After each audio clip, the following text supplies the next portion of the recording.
You're listening to the Begin Within Health Show with Nate Slager. For more, go to beginwithin.fit/podcast, or to enroll right now in our flagship coaching program, go to beginwithin.fit/coaching.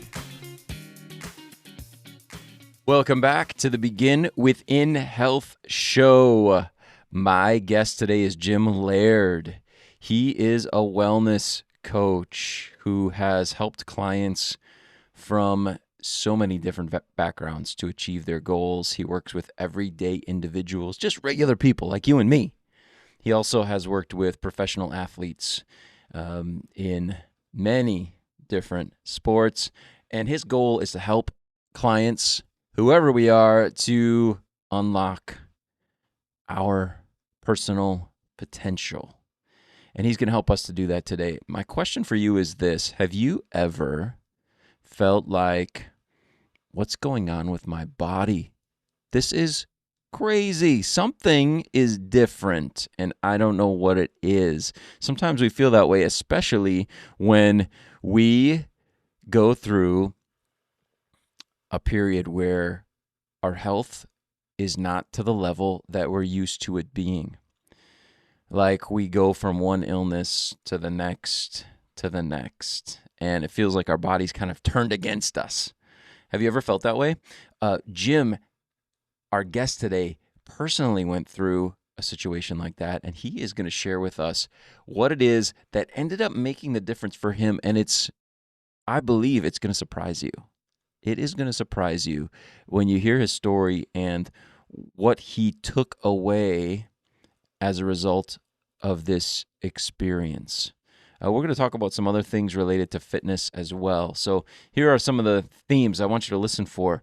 The benefit of getting outside, why that's so important, especially our exposure to the sun. We're also going to talk about the difference between fitness for health versus fitness for performance. I want you to listen when we get to that. And then finally, focusing on setting goals that are unique to you and not someone else, and the importance of doing that in our health journeys, our own personal health journeys, our own unique journeys. Yours is unique to you, mine's unique to me. So this is definitely not a one-size-fits-all approach. We're going to talk about the importance of realizing that and how that plays into the goals that we set for ourselves. Enough from me. Here's my interview with Jim Laird.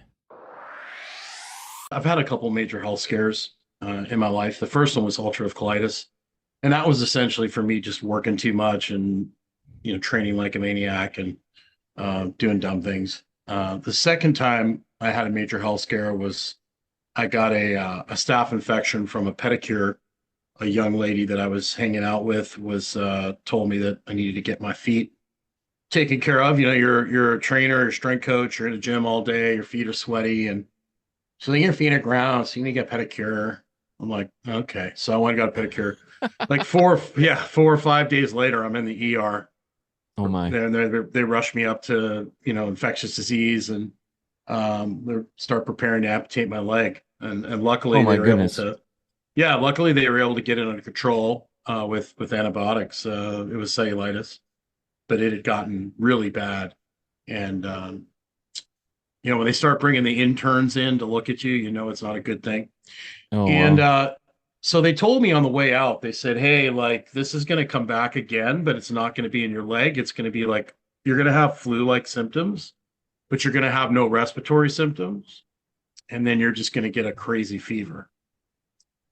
Okay. And sure enough, like 3 months later, boom, I'm at the gym. I'm like, I look at one of my staff members. I'm like, I don't feel so good. I think I'm going to go to the emergency room. Luckily, the hospital's only like 5 minutes away.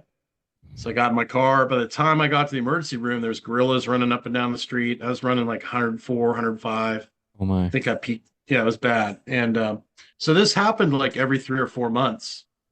And then I went to Paleo FX I can't remember where it was, Austin, I think maybe. and I listened to a guy named Dr. Jack Kruse talk, who's very controversial, inflammatory. And he was talking, he was really making people mad because he was like, if you eat a banana in December in New York, you're insane, right? So I was listening to this guy and he made people so mad. And I was like, I got to get to know this guy. So he's a neurosurgeon. I got to know him and we started chatting and I've told him what I was going through. And he's like, you do realize, like, what do you do for a living? I'm like, well, I'm a strength coach. I get up, I'm at the gym at 5 a.m. and I'm at the gym till 8 o'clock. And he's like, when's the last time you seen a sunrise? And I was like, oh, like I probably haven't seen a sunrise since I grew up on a farm. I probably haven't seen a sunrise since I was a kid. And, when I do go outside, I wear sunglasses and, I barely stay outside that much. I'm in the gym all day. And he goes, the sun runs your immune system, don't you? Like everything, your immune system changes with the seasons.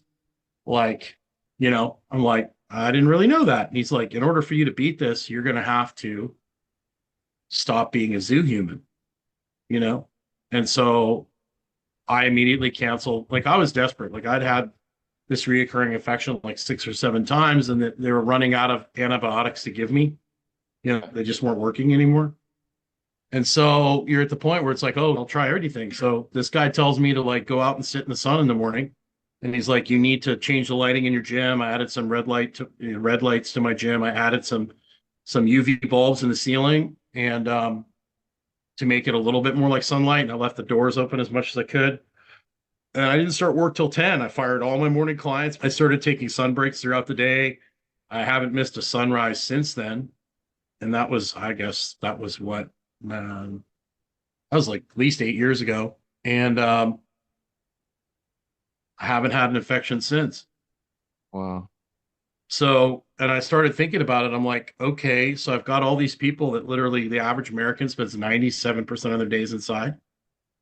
And I'm basically bringing them they've been indoors all day in an office and I'm bringing them to another indoor place to do stuff.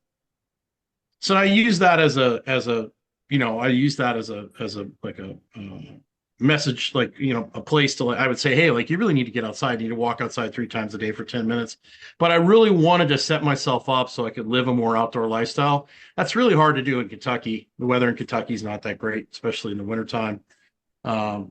And so I moved to Florida and then ended up moving here to Nicaragua.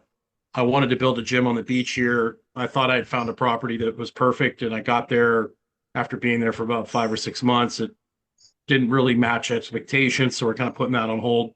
But still, like, I do all my work out here on my patio.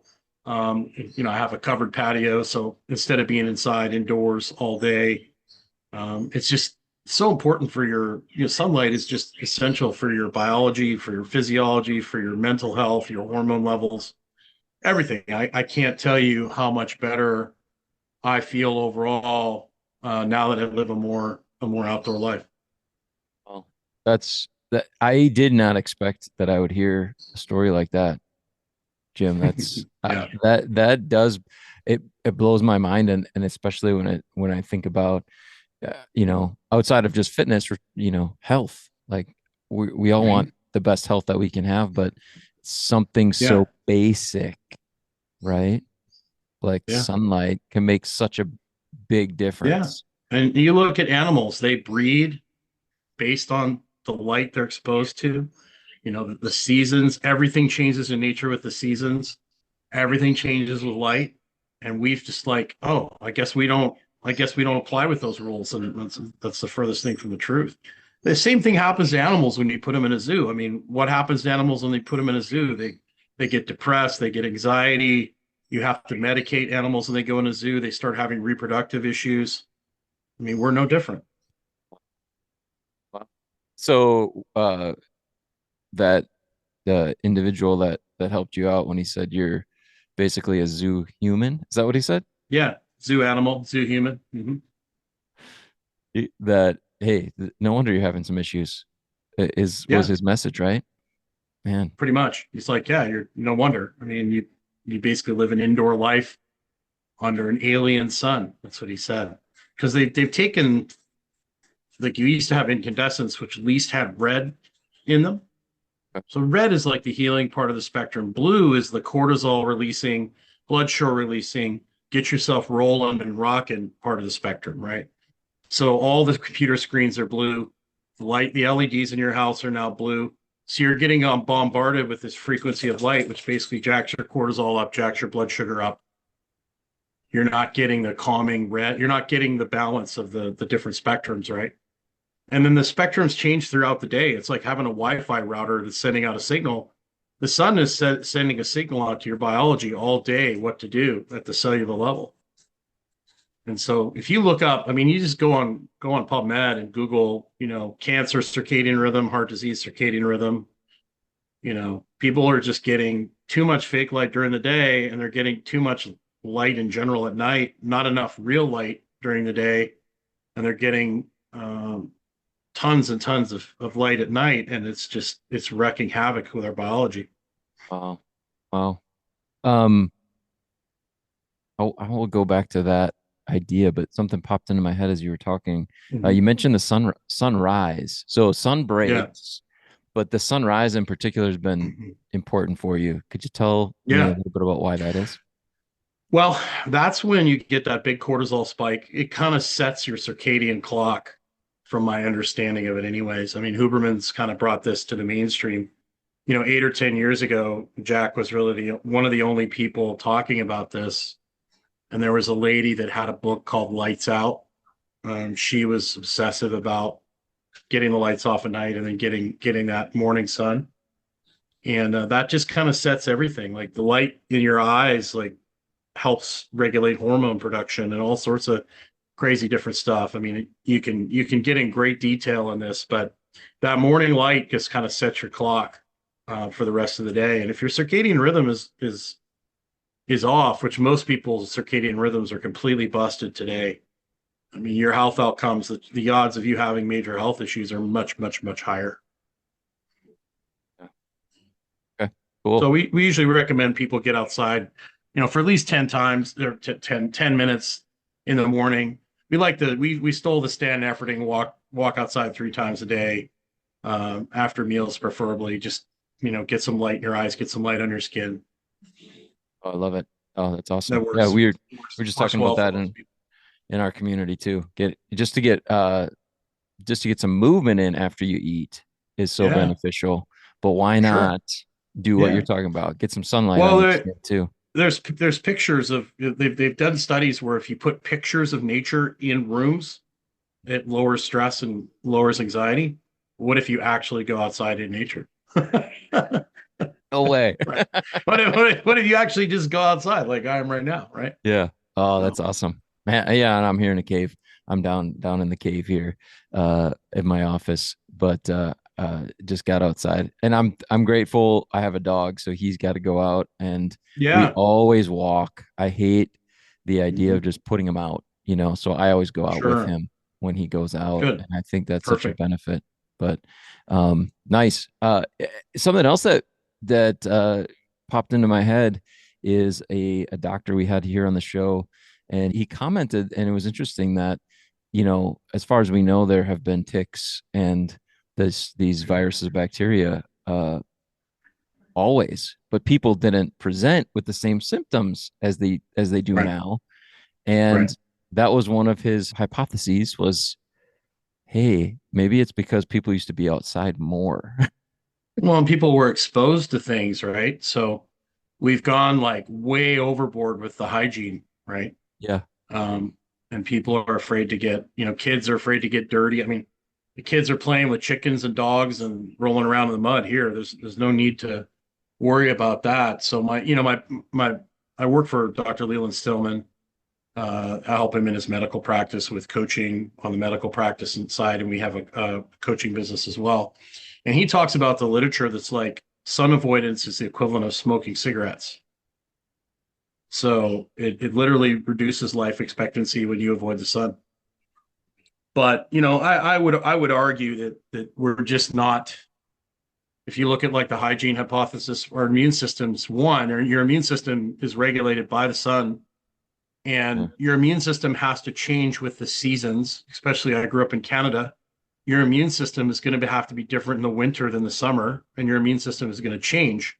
So, what's the consequence on your physiology if you are spending your entire life in a 70-degree temperature controlled environment and you're not in the sun, and then on the weekend you go hiking at a park and you get bit by a tick, you know, so you might not have the right stuff to handle it. So Right. Yeah. that's an interesting theory. Yeah. Just theories, I guess, but I Yeah, think it comes to bear on the discussion of the fact that being outside, getting some light on your skin on a regular basis, we know is benefiting our immune systems, yeah, right? Improving yeah. our health. Yeah. Well, and 90 something like 80-90% of people are vitamin D deficient. I mean, vitamin D is a humongous part of your immune function. And if you throw iodine in there, you got another 80-90% of people are iodine deficient, which iodine is essential for all your hormones, your entire body. You double combine those two things, you know, and it's like you're dealing with people that are in a really bad place. Yeah. Yeah, absolutely. Wow. Okay, so get outside, and there's a reason why you're doing it, why you're encouraging people to do it as a regular part Yeah. of And your and make program. sure, yeah, make sure you don't go from being inside all the time and never going outside to like baking in the sun for 2 hours in the afternoon. Yeah. If you haven't been outside for a long time, and especially if you're really sick, the morning and the evening sun is what you want to start with. It's like you wouldn't run a marathon without training for it unless you're nuts like David Goggins. But if you want to destroy yourself for fun, that's your business, not mine. But you would start in the morning and the evening sun. That's where it has most of the red in the spectrum. And then the UV kicks in the afternoon. The morning and the evening sun prepares your skin for the afternoon sun. And one of the worst things you can do in the afternoon is wear sunglasses, because that tells your brain it's nighttime. And then your brain doesn't tell your body to produce the things it needs to have to protect your skin. Nice.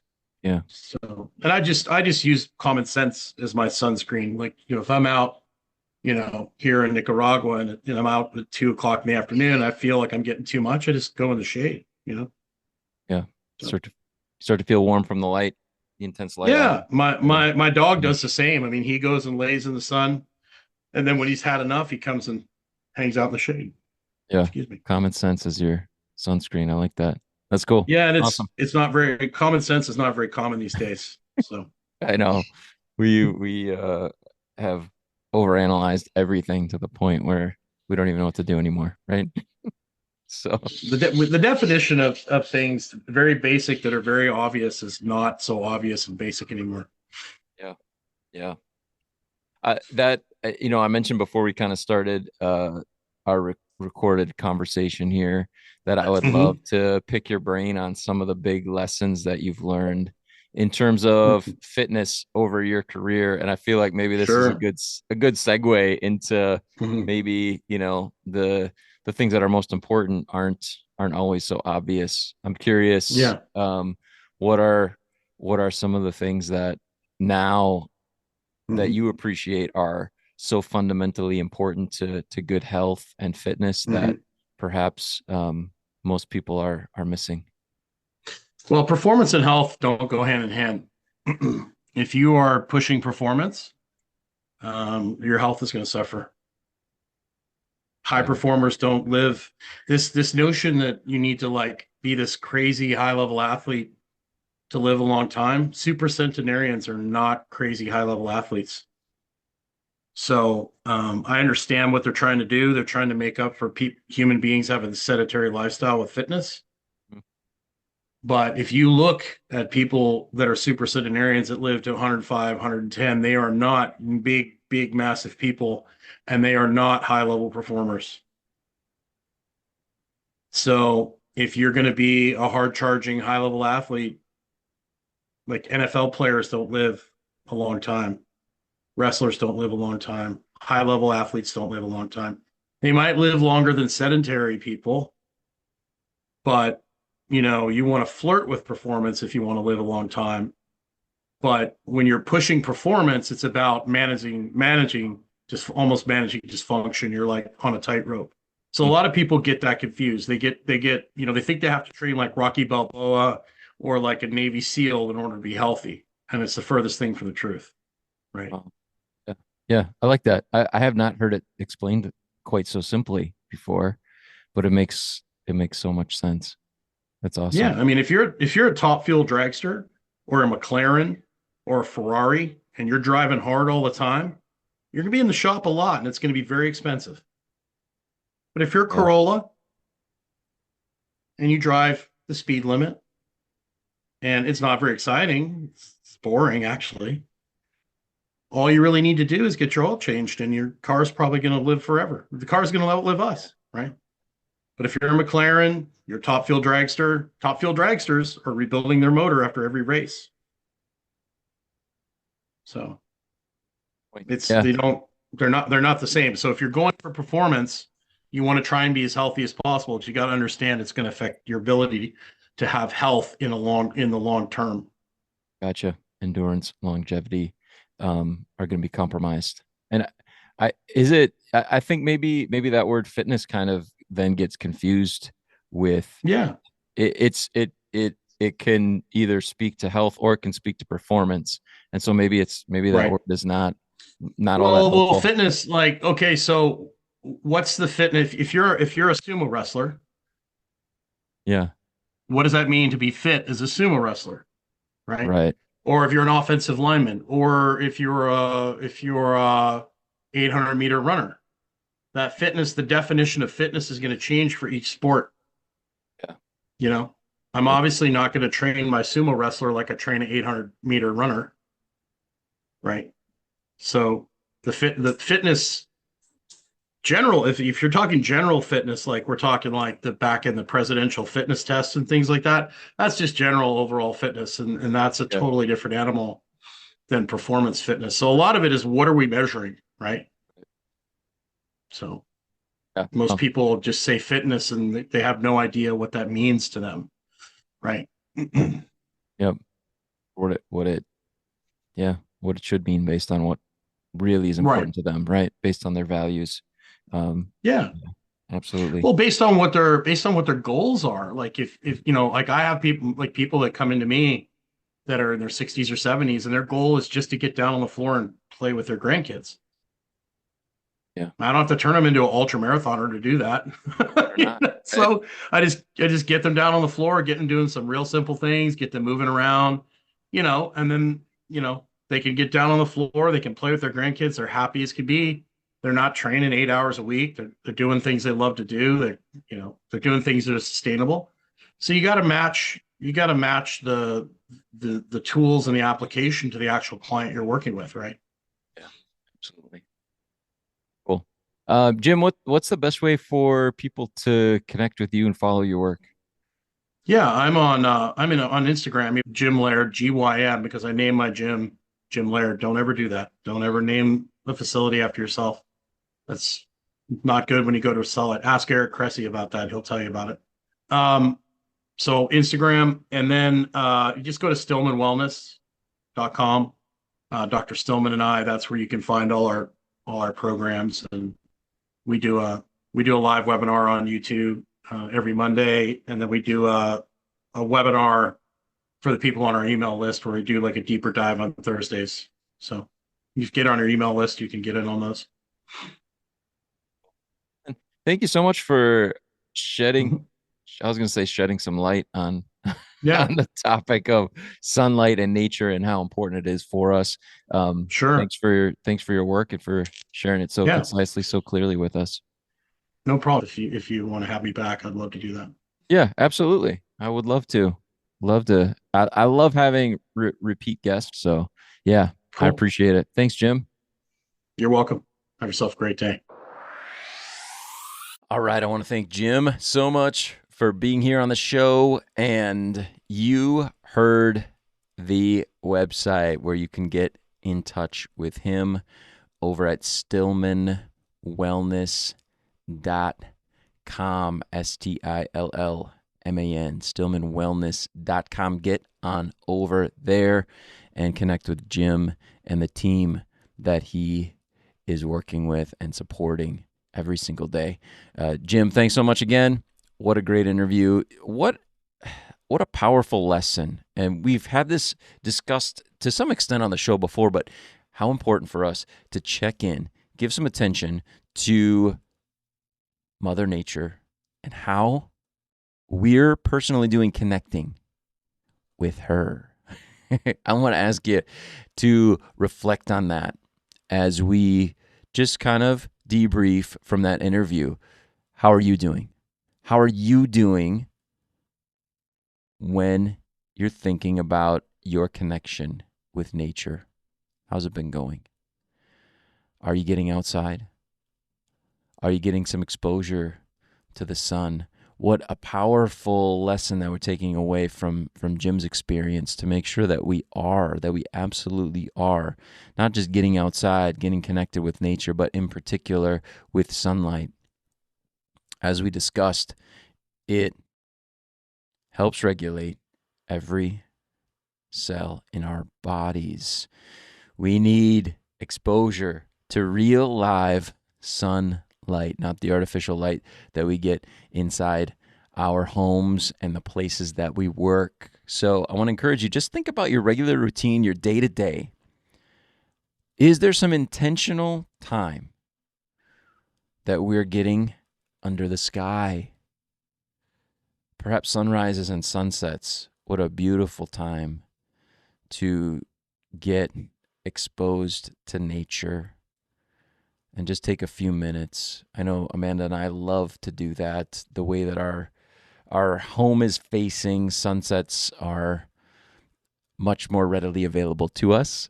And so we've lived other places where the sunrise was, and we would celebrate the sunrise. We would enjoy that together.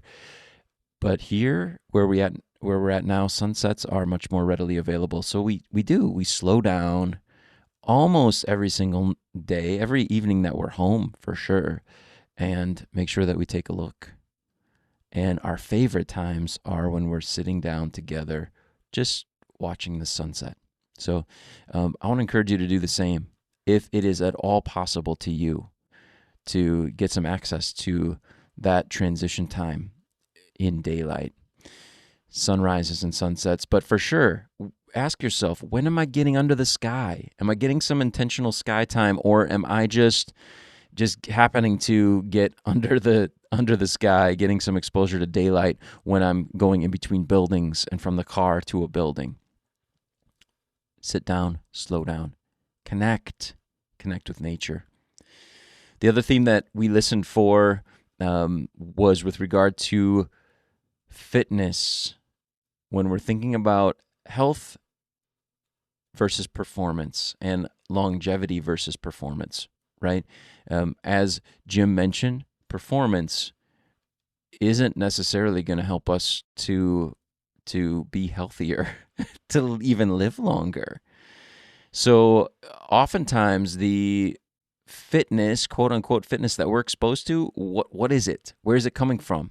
It's so often professional athletes. And I would include in professional athletes those whose physique is their sport. And what I mean by that is bodybuilders, models, whatever, right? Those are the individuals who oftentimes are the ones who are out there in front of the exercise world that people follow, right? Actors, models, bodybuilders, professional athletes. I mean, how many regular people like you and me, regular people, are out there putting out workout content that others are following? Nobody, because it's not that compelling, right? It's not all that impressive.